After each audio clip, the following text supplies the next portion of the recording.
നമസ്കാരം, മലയാളി വാർത്തയിലേക്ക് സ്വാഗതം. തനിക്ക് ക്യാൻസർ ആണെന്നും കീമോതെറാപ്പി ചെയ്തു വരികയാണെന്നും വ്യക്തമാക്കി വെയിൽസ് രാജകുമാരി കേറ്റ്.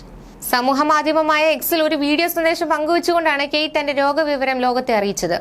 ചാൾസ് രാജാവിന്റെ മൂത്ത മകനും ഒന്നാം കിരീടാവകാശിയുമായ വില്യം രാജകുമാരന്റെ ഭാര്യയാണ് കേറ്റ്. കുറച്ചു നാളുകൾക്ക് മുമ്പ് ചാൾസ് രാജാവിന് ക്യാൻസർ സ്ഥിരീകരിച്ചതായ വാർത്തകൾ പുറത്തു വന്നിരുന്നു.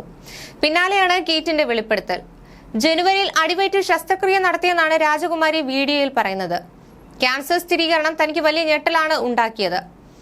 നോൺ ക്യാൻസറസ് ആണെന്നാണ് ശസ്ത്രക്രിയ നടത്തുമ്പോൾ പറഞ്ഞിരുന്നത്. പക്ഷേ തുടർ പരിശോധനകളിലാണ് ക്യാൻസർ കണ്ടെത്തിയത്. നിലവിൽ ചികിത്സയുടെ ആദ്യഘട്ടത്തിലാണ്. കരുത്തോടെ മുന്നോട്ടു പോകുമെന്നും കേറ്റ് കൂട്ടിച്ചേർത്തു. വില്യം രാജകുമാരനും താനും അസുഖ വിവരം പരമാവധി സ്വകാര്യമായി തന്നെ വെച്ചു. ലോകത്തോട് വെളിപ്പെടുത്തും മുമ്പ് തന്റെ മക്കളായ പ്രിൻസ് ജോർജിനെയും പ്രിൻസ് ഷാർലറ്റിനെയും പ്രിൻസ് ലൂയിസിനെയും ഇക്കാര്യം മനസ്സിലാക്കിയെടുക്കണമെന്നായിരുന്നു. അതിന് സമയം വേണ്ടിവരുന്നുവെന്നാണ് രാജകുമാരി പറയുന്നത്. ശസ്ത്രക്രിയ കഴിഞ്ഞെങ്കിലും ഈസ്റ്റർ കഴിയുന്നതുവരെ ഔദ്യോഗിക ജോലികളിലേക്ക് കേറ്റ് തിരികെ എത്തില്ലെന്നാണ് വിവരം. ഏതുതരം ക്യാൻസറാണ് രാജകുമാരിയെ ബാധിച്ചതെന്ന് പുറത്തറിയിച്ചിട്ടില്ല. സുഖം പ്രാപിക്കുന്നതോടെ ജോലിയിലേക്ക് തിരികെ എത്തുമെന്നും ഉദര ശസ്ത്രക്രിയ കഴിഞ്ഞ് കേറ്റ് വിശ്രമത്തിലാണെന്നുമാണ് ഫെബ്രുവരി 27-ന് കെൻസിംഗ്ടൺ കൊട്ടാരം പുറത്തുവിട്ട പ്രസ്താവനയിൽ വ്യക്തമാക്കിയത്. ശസ്ത്രക്രിയയ്ക്ക് ശേഷം 14 ദിവസം കേറ്റ് ആശുപത്രിയിലായിരുന്നുവെന്ന് പിന്നീട് പുറത്തുവിട്ട പ്രസ്താവനയിലും പറഞ്ഞിരുന്നു. ജനുവരിയിൽ ലണ്ടനിൽ വെച്ച് വയറുവേദന അനുഭവപ്പെടുകയും തുടർന്ന് ശസ്ത്രക്രിയയ്ക്ക് വിധേയമാവുകയുമായിരുന്നു. അർബുദമല്ലെന്നാണ് ആദ്യം കരുതിയിരുന്നതെന്ന് കേറ്റ് വീഡിയോയിലൂടെ പറയുകയായിരുന്നു. ശസ്ത്രക്രിയ വിജയകരമായിരുന്നു. എന്നാൽ ഓപ്പറേഷന് ശേഷം നടത്തിയ പരിശോധനയിൽ ക്യാൻസർ ഉണ്ടെന്ന് കണ്ടെത്തി. തുടർന്ന് കീമോതെറാപ്പിയിലൂടെ ആദ്യം കോഴ്സിന് വിധേയയായി. ഇപ്പോൾ ആ ചികിത്സയുടെ പ്രാരംഭഘട്ടത്തിലാണെന്നും കേറ്റ് പറയുന്നു.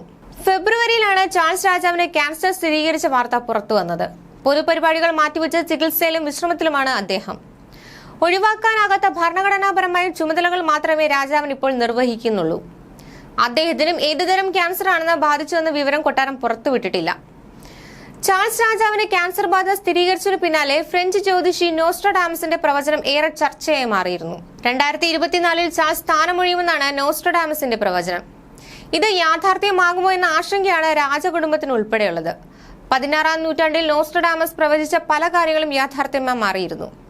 നോസ്ട്രഡാമസിന്റെ പ്രശസ്തമായ പ്രവചന പുസ്തകങ്ങളിൽ 942 പ്രവചനങ്ങളാണുള്ളത്. 2024-ൽ സംഭവിക്കാൻ പോകുന്ന കാര്യങ്ങളെക്കുറിച്ച് എഴുതി വച്ചിരിക്കുന്നിടത്താണ് ചാൾസ് രാജാവിന്റെ സ്ഥാനനഷ്ടത്തെക്കുറിച്ച് പറയുന്നത്. 2024-ൽ രാജാവ് സ്ഥാനമൊഴിക്കാനും മകൻ സിംഹാസനം ഏറ്റെടുക്കാനും സാധ്യതയുണ്ടെന്നാണ്. ദ്വീപുകളുടെ രാജാവ് ബലപ്രയോഗത്തിലൂടെ പുറത്താക്കപ്പെടുമെന്നും രാജാവിന്റെ അടയാളങ്ങളൊന്നുമില്ലാത്ത ഒരാൾ പകരം വരുമെന്നുമാണ് പ്രവചനത്തിലുള്ളത്. ചാൾസ് രാജാവ് സ്ഥാനമൊഴിയുമെന്നും പകരം ഹാരി രാജകുമാരൻ ആ സ്ഥാനത്തേക്ക് തിരഞ്ഞെടുക്കപ്പെടുമെന്നുമാണ് ഇത് സൂചിപ്പിക്കുന്നതെന്ന് നോസ്ട്രഡാമസിന്റെ പ്രവചനങ്ങളെ വിശകലനം ചെയ്ത് Nostradamus the complete prophecies for the future എന്ന പുസ്തകം എഴുതിയ ബ്രിട്ടീഷുകാരനായ മരിയോ റീഡിംഗ് വിശദീകരിക്കുന്നത്. വില്യം രാജകുമാരനാണ് ബ്രിട്ടീഷ് രാജകുടുംബത്തിലെ അടുത്ത കിരീടാവകാശി. ചാൾസിന്റെ രോഗവിവരം സ്ഥിരീകരിച്ചതോടെ മകൻ ഹാരി രാജകുമാരൻ ലണ്ടനിൽ എത്തിയിരുന്നു.